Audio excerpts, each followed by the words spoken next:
القحة أو السعال عند الأطفال هو عبارة عن عرض. أولا نذكر عبارة عن عرض وليس مرض. هذا الشيء كلش مهم تعرف العائلة أو الأب والأم أنه هو عرض يعكس بعض الأمراض وليس مرض بحد ذاته. يعني وبصورة عامة عرض القحة أو السعال بصورة عامة بالرغم من أنه يبدو مثير للقلق من نشوفه على الطفل، لكن هو بالحقيقة مو دائما يعكس أو يعبر عن مرض خطير عند الطفل، بل بالعكس هو عبارة عن ردة فعل صحية وطبيعية تحمي الجهاز التنفسي للطفل. ولكن هناك بعض الأمراض اللي مصاحبة لها القحة أو السعال تستدعي مراجعة الطبيب لأن بها خطورة على الطفل. القحة أو السعال عند الأطفال هو عبارة عن عرض. أولا نذكر عبارة عن عرض وليس مرض. هذا الشيء كلش مهم تعرف العائلة أو الأب والأم أنه هو عرض يعكس بعض الأمراض وليس مرض بحد ذاته. يعني وبصورة عامة عرض القحة أو السعال بصورة عامة بالرغم من أنه يبدو مثير للقلق من نشوفه على الطفل، لكن هو بالحقيقة مو دائما يعكس أو يعبر عن مرض خطير عند الطفل، بل بالعكس هو عبارة عن ردة فعل صحية وطبيعية تحمي الجهاز التنفسي للطفل. ولكن هناك بعض الأمراض اللي مصاحبة لها القحة أو السعال تستدعي مراجعة الطبيب لأن بها خطورة على الطفل. لذلك صار من الضروري جدا أن نعرف أنواع القحة أو السعال عند الأطفال حتى نعرف شلون نتعامل وياها. النوع الأول من أنواع القحة أو السعال هو نوع القحة المتواصلة أو المستمرة، وأقصد به المتواصلة هي اللي تستمر لمدة أيام أو أسبوع أو أكثر وتكون مصحوبة أيضا بنزلة برد يعني نشلة. هاي القحة وجدا أأكد عليها وأوصي الآباء والأمهات أن ما يقلقون، لأن هاي القحة تكون سببها ناجمة عن نزلة برد، يعني فيروسات تصير بالجزء الأعلى من الجهاز التنفسي، وبسبب هاي الإفرازات راح تحفز منعكس أو عرض القحة عند الأطفال. هاي القحة عادة ما تدعو للقلق أبدا، تزول بزوال المسبب اللي هي نزلات البرد، تكون متواصلة ومستمرة ومرات كثيرة ما يفيدها العلاج، مو لأنه هي خطيرة ولا أنه العلاج ما يفيد، لكن سبب أنه الالتهاب الفيروسي يكون متكرر، ومثل ما تشوفون مثل ما هسه احنا بهذا الجو يكون الجو متبدل ودائما باردة والبيت دافي إلى آخره، فيصير تكرار بالالتهابات الفيروسية وبالتالي تبقى القحة مستمرة ولكن لا تدعو للقلق. النوع الثاني للسعال هو السعال المصحوب بالتقيؤ. عادة الأطفال من يصير بهم قحة وسعال تكون عندهم أو يحفزون منعكس القحة يحفز حركة الأمعاء، لأنه أجهزة التنفس والجهاز الهضمي عند الأطفال تقريبا مرتبطة ارتباط معين، ولذلك القحة راح تحفز الأمعاء وبالتالي والمعدة أيضا، وبالتالي منعكس القحة راح يكون مصحوب بتقيؤ. وأكو سبب آخر للتقيؤ أيضا، إذا كان أكو أو هاي القحة سببها التهابات فيروسية أو بكتيرية وهناك إفرازات موجودة بالقصبات، فيضطر الطفل يتقيأ هاي الإفرازات أو يطلعها خارج الجهاز التنفسي، وأيضا هذا النوع ما يدعو للقلق. ثالث نوع من أنواع القحة هي القحة والسعال اللي مصحوبة بحمى.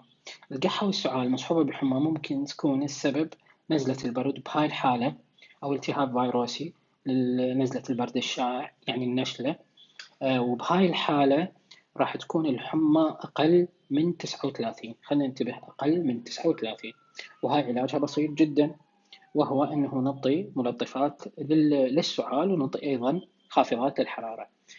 أما إذا كانت القحة المصحوبة بالحمى، الحمى المصاحبة إلها هي 39 درجة مئوية، طبعا نقيس الحرارة، وأكثر من 39 وأكثر، بهاي الحالة ممكن جدا أن يكون سبب القحة هو التهاب ذات الرئة أو التهاب أنسجة الرئة، وبهاي الحالة راح يكون هو مرض فيروسي أو بكتيري، لكن بالحقيقة يتعالج هو، لكن يستدعي زيارة الطبيب ووصف العلاج المناسب لنوع التهاب الرئة، لأن هناك هواي أنواع لالتهاب الرئة. رابع نوع، النوع المصاحب للصفير، أي السعال المصاحب للصفير. والصفير نقصد به الصوت اللي يخرج أثناء التنفس أو أثناء القحة مع الزفير وليس مع الشهيق. القحة المصاحبة أو الصفير المصاحب للقحة، هذا النوع من أنواع القحة، النوع الرابع، هو ينتج عن تضيق بالقصبات الهوائية أو الجزء الأسفل من الجهاز التنفسي، اللي هو القصيبات أو القصبات الهوائية الصغيرة عند الأطفال، واللي تضيقها ممكن يكون سبب الربو، فتكون القحة مصحوبة بصفير، أو يكون سبب التهاب فيروسي أو بكتيري عادي، وعلى الأغلب فيروسي.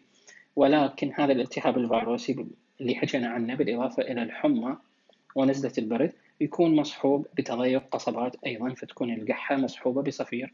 واللي معروف عندنا وبين إخواننا بمجتمعنا بتحسس القصبات، وهذا علاجه أيضا بسيط جدا. هناك علاجات خاصة نستعملها تساعد على توسع القصبات. الخامس، السعال الديكي. السعال الديكي جدا مهم ننتبه له. السعال الديكي هي عدوى بكتيرية تسببها بكتيريا الخناق أو بكتيريا السعال الديكي. السعال الديكي شلون نميزه؟ السعال يكون هنا على شكل نوبات، يعني ممكن أنه الطفل معظم اليوم أو خلال اليوم بين النوبات يكون طبيعي جدا وما عنده قحة، ولكن من تجي النوبة راح تكون القحات أو السعال على شكل قحات متتالية، واحدة بعد الأخرى واحدة بعد الأخرى، وبدون استنشاق بين قحة وقحة، يعني متتالية. وتنتهي هاي النوبة بشهيق قوي، يعني أخذ نفس قوي بشهيق يكون مصحوب وياه صوت يشبه سعال الديك، ولهذا السبب نسميه السعال الديكي.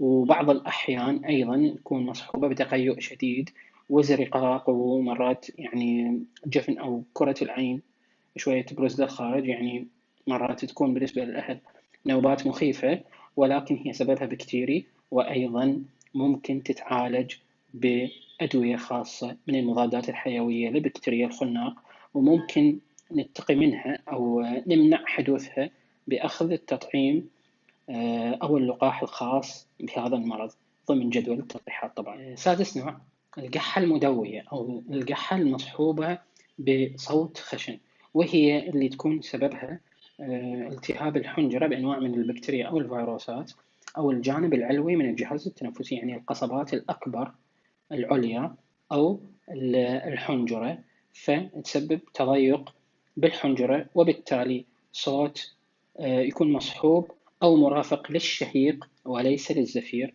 وهذا اللي يفرقها عن باقي أنواع القحة أو القحة اللي مصحوبة بصرير أو صوت غريب. هذا النوع من أنواع القحة اللي هو يكون مصحوب بالتهاب الحنجرة هو نوع يعتبر طارئ أو سبب طارئ، ويستدعي زيارة الطوارئ أو المستشفى أو الطبيب المختص، لأن هناك علاجات خاصة موجودة فقط في هذه الأماكن، ولذلك لازم إذا سمعناها لازم نسارع إلى أقرب طوارئ أو مستشفى أو طبيب أطفال. بالإضافة للأنواع اللي ذكرناها أعزائي، هناك تسمية أو مصطلح القحة الليلية والقحة النهارية. بالحقيقة هو مو نوع من أنواع القحة، ولكن هو يكون ظاهرة لهذا العرض اللي هي القحة. فبعض الأنواع القحة اللي بسبب أمراض معينة تكون نهارية، واللي سببها هو نشاط الطفل وحركته والجو اللي خلال النهار اللي يحفز على منعكس القحة.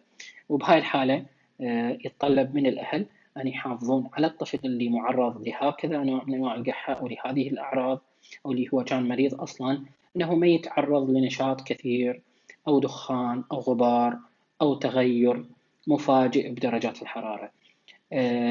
المصطلح الثاني هو القحة الليلية أو السعال الليلي. عادة القحة الليلية أو السعال الليلي ليش تصير؟ مثلا الربو ليش يصير؟ لأنه وبما أنه الربو هو سبب تحسس جدران القصبات الهوائية، عملية التحسس